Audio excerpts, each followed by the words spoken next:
Bonjour bien-aimés dans le Seigneur. L'exhortation de ce matin est tirée dans le livre de Luc 15, versets 1 à 10. Je lis la parole du Seigneur.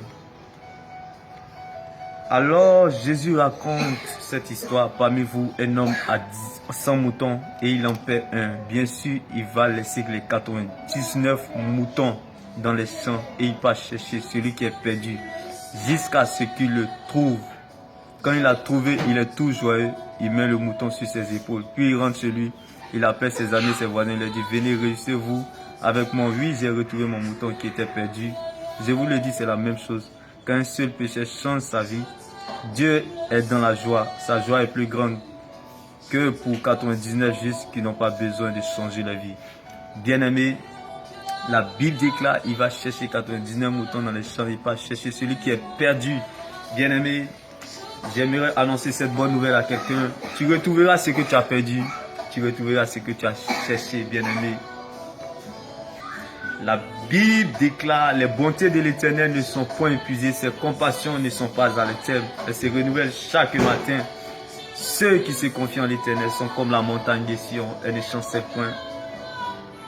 Oui, elle les a fermés pour toujours, bien-aimés. La Bible déclare, cherche jusqu'à ce que tu trouves. Le jour que tu trouves, tu trouveras ce que tu as cherché. Frappe jusqu'à ce qu'on t'ouvre. On t'ouvrira à la porte que tu as frappée, bien-aimé. À quelle porte tu frappes en ce jour, bien-aimé? À quelle parole tu frappes en ce jour, bien-aimé? C'est pour cela que je t'invite, bien-aimé, dans le livre de Osée. Voilà ce que le Seigneur déclare. C'est pourquoi je vais la tirer à moi, je vais la conduire au désert. Et je retrouverai sa confiance. Et là, je lui rendrai ses vignes. Et je ferai de la vallée d'accord, cette vallée du malheur, la porte de l'espérance. Là, elle me suivra comme pendant sa jeunesse, comme au moment de la sortie d'Égypte. Bien-aimé, souvent Dieu te fait passer par la prison en Égypte, comme Joseph, bien-aimé, pour que tu apprennes à dépendre de lui, à compter sur lui. Dieu te fait traverser la vallée souvent en Israël, comme David, dans le but de te rendre humble. Dieu te met dans une longue attente, comme le cas de la stérile Élisabeth, bien-aimé, dans le but d'apprécier la bénédiction des autres avant, bien-aimé. Dieu nous connaît mieux que nous-mêmes, bien-aimé. Est-ce que notre cœur est prêt à affronter ce qui arrivera lorsque Dieu nous aura exaucé, bien-aimé? Aujourd'hui, bien-aimé, j'aimerais que, bien-aimé, de cette même manière, ce monsieur est allé chercher, a laissé 99 brebis et aller chercher une brebis qui était perdue. J'aimerais que, bien-aimé, que le souffle de vie, bien-aimé, que tu n'as pas cherché, le souffle de vie que tu n'as pas acheté, bien-aimé, puisse être l'élément qui fera la différence dans tes inquiétudes, bien-aimé. Oui, que le souffle de vie que le Seigneur te donne avec gratuité fasse la différence, bien-aimé, dans tes inquiétudes. Car, bien-aimé, tu n'es pas plus meilleur. Nous ne sommes pas plus meilleurs que ceux qui jouent le temps additionnel dans les hôpitaux. Nous ne sommes pas plus parfaits que ceux-là même qui jouent la fin du match au cimetière, bien-aimé. C'est pour cela, ce matin, je dis, je sais que le Seigneur retrouvera la confiance de quelqu'un. Je sais que quelqu'un retrouvera la confiance de l'Éternel.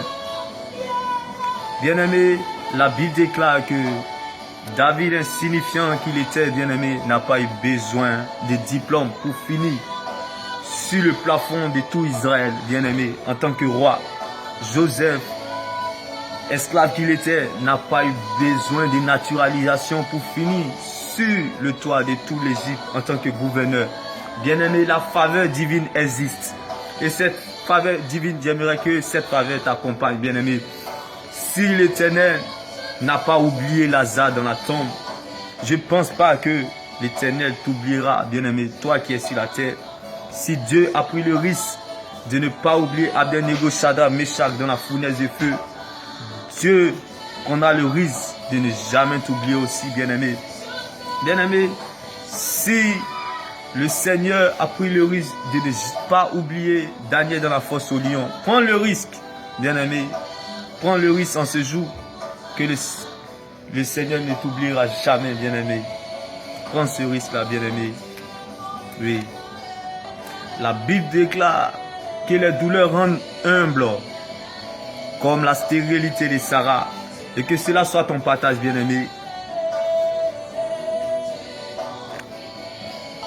Et que tes pleurs, comme la prostituée qui a mis du parfum sur Jésus, bien-aimé, sur les pieds de Jésus, sur la tête de Jésus, que tes pleurs t'apprennent, bien-aimé, à donner à Dieu la première place dans ton cœur, bien-aimé.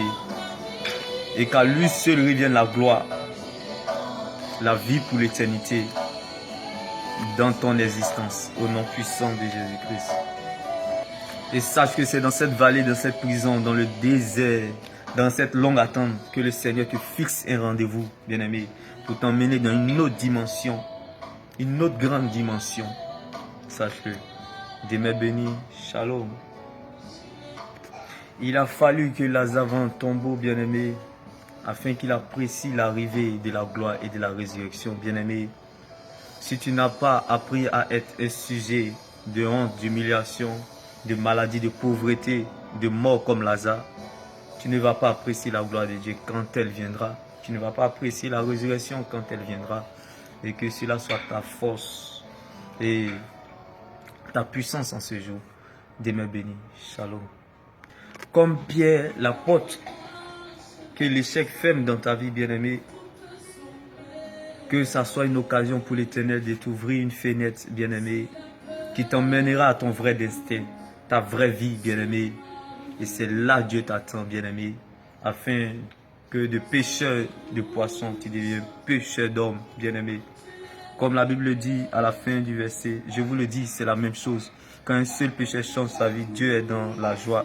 Sa joie est plus grande que pour 99 justes qui n'ont pas besoin de changer leur vie.